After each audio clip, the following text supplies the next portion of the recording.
oui, alors là, on est presque sur la question des routines, du quotidien, de l'opposition Mmh. au quotidien. On est presque sur des stratégies qui concernent les enfants avec TDAH et troubles oppositionnels.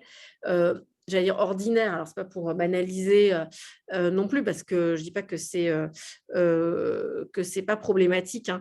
Mais là aussi, comme moi j'ai l'habitude d'animer à la fois les programmes de Barclay qui sont destinés aux parents d'enfants avec TDAH, où on va être plus dans l'idée du renforcement positif et de trouver des motivations comment dire, pour faire céder l'opposition ordinaire, en fait. Donc, ordinaire, ça peut être très gênant, hein, mais quand on dit ordinaire, c'est qu'il y a pas forcément cette dimension de violence et de prise de contrôle et aussi ce côté, ce différentiel entre l'agressivité hyper forte à la maison, les crises et le côté, un peu exemplaire à l'extérieur, et cetera. Donc on est sur ces questions des routines, on est un peu sur de la stratégie plus Barclay. Donc l'idée souvent dans un premier temps, c'est de trouver, non pas de le prendre, sur le moment en se disant: «Comment je fais là tout de suite pour faire céder mon enfant?» parce qu'on sait qu'il y a beaucoup d'opposition, mais de le prendre un peu, j'allais dire par la bande en disant, ben, comment pourrais-je le motiver pour, qu'il se prépare le matin? Ben, hop, je peux éventuellement envisager un système de points, je peux envisager des renforcements positifs, un truc qui fait que ça va rouler un peu plus simplement, dans le quotidien. Après, je crois qu'il y a aussi sur l'histoire des devoirs, il y a il y a beaucoup à réfléchir sur la question du lâcher prise aussi par rapport au travail scolaire. Moi, je dirais que depuis le temps que je travaille avec des enfants qui ont des troubles 10, TDAH et autres, si je devais, regarder cette question-là avec un peu plus d'objectivité médicale, j'aurais tendance à dire, en fait, presque les devoirs, on s'en fout, quoi. Enfin, c'est un peu radical, mais et pourtant, j'ai accompagné des enfants qui ont des tas de troubles des apprentissages. Donc, la scolarité, c'est compliqué pour eux et c'est important, et cetera. Je ne remets pas en question.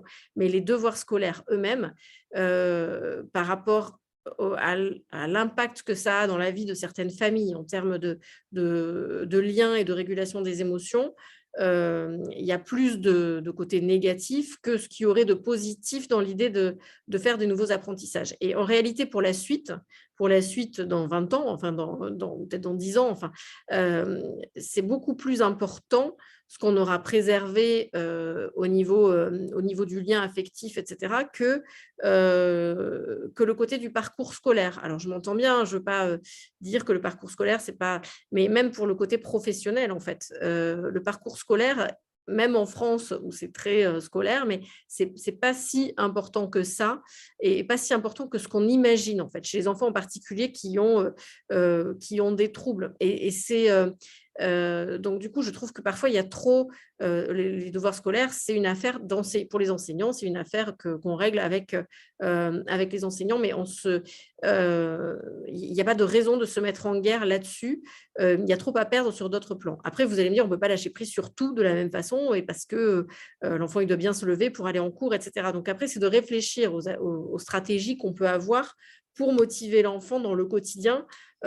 Quelles sont-elles? Après, moi, j'ai plein de parents d'ados aussi, finalement, enfin d'ados, je veux dire à partir du collège, hein, petits ados, mais où les routines sont tellement un enfer et il y a tellement d'opposition que la solution qui peut être vraiment intéressante, c'est la question de l'internat pour le coup.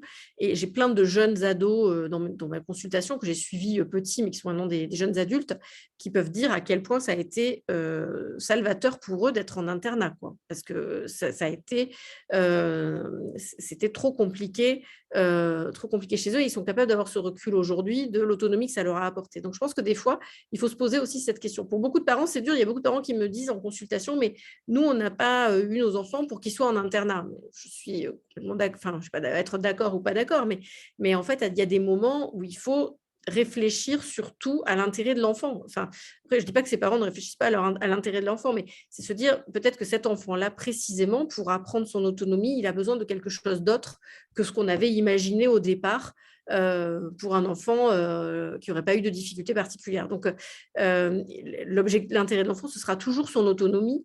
Donc, il faut toujours essayer de réfléchir par rapport à ça dans les stratégies. Après, ouais, peut-être que voilà, je dérive un peu, mais cette question de l'opposition au quotidien, déjà même dans le Barclay et même pour les enfants qui ont juste un TDAH, on travaille finalement beaucoup, on travaille sur des techniques, mais je crois qu'il y a quelque chose de très intéressant qui est sur le lâcher-prise et lâcher-prise sur ce qui n'est pas fondamental, quoi. Parce que c'est vrai que sinon, ce sont des enfants avec qui on est tout le temps, tout le temps, tout le temps en guerre. Donc, il va falloir prioriser les choses importantes, par exemple le respect, le fait que les enfants n'aient pas de violence et qu'ils soient respectueux. Et après, le reste, il va falloir aussi le dégager de ses pensées, en fait, ou trouver des petits systèmes de valorisation, mais sinon, ne pas y faire plus attention que ça. Et c'est vrai que ça me fait penser à un truc, c'était dans je crois que je disais à un groupe récemment, mais je ne sais plus parce que peut-être je m'embrouille un peu, peut-être que d'autres l'ont déjà entendu, mais on avait fait un autre programme dans le service qui était plus branché sur la méditation et il y avait toute une partie aussi adaptée aux parents. Et dans les stratégies, il y avait une diapo, c'était pas moi qui l'avait faite, hein, c'était vraiment le travail d'une collègue. Et c'était un peu l'idée, c'était de dire, voilà, vous vous imaginez dans 50 ans, vous fêtez, mettons, dans 40 ans, vous fêtez vos 80 ans. Enfin, il y a toute votre famille qui est là, vos enfants, vos petits-enfants, et vos enfants sont amenés à faire un discours où ils vont parler de vous. Finalement, qu'est-ce que vous aimeriez qu'ils transmettent sur vous? Quels sont les souvenirs que vous aimeriez qu'ils évoquent? Donc, en fait, il y a cette idée de se transposer. Alors, je ne dis pas ça vaut ce que ça vaut, hein, mais en fait, il y a cette idée de se transposer dans le futur. Et je trouve que c'est intéressant, des fois, d'y réfléchir en tant que parent, hein, pas forcément en tant que professionnel. C'est-à-dire, finalement, qu'est-ce qui est important dans notre vie d'aujourd'hui? Qu'est-ce qu'il en restera? Est-ce que ça vaut la peine des fois de se mettre en guerre pour des trucs qui ne sont pas si importants? Est-ce qu'on peut pas… Alors ça, j'entends bien que quand il y a de la violence et tout, on ne peut pas raisonner comme ça. Mais justement, quand on est dans des petits trucs, il ne faut pas tout mettre au même niveau. Je pense que la non-violence, c'est la priorité, c'est la base. Et après, les routines et le machin et le truc, il faut essayer de voir ce qu'on peut dégager de son cerveau et dégager de la relation. J'ai l'impression en tout cas qu'il y a quelque chose qui est parfois important autour de ça. Mais par contre, la violence, on ne peut pas la mettre au même niveau. La violence, c'est là qu'il faut être proactif. Et qu'il faut se dire, ma priorité dans les valeurs que je veux transmettre, c'est de lutter contre cette violence. Mais après, savoir s'il a mis la table ou sorti les poubelles ou rangé sa chambre ou fait ses devoirs, quand bien même les devoirs, je me dis que c'est pas si important, c'est pas si important que ça. Alors peut-être ça peut paraître un peu à contre-courant, mais voilà. Après tout dépend, bien sûr.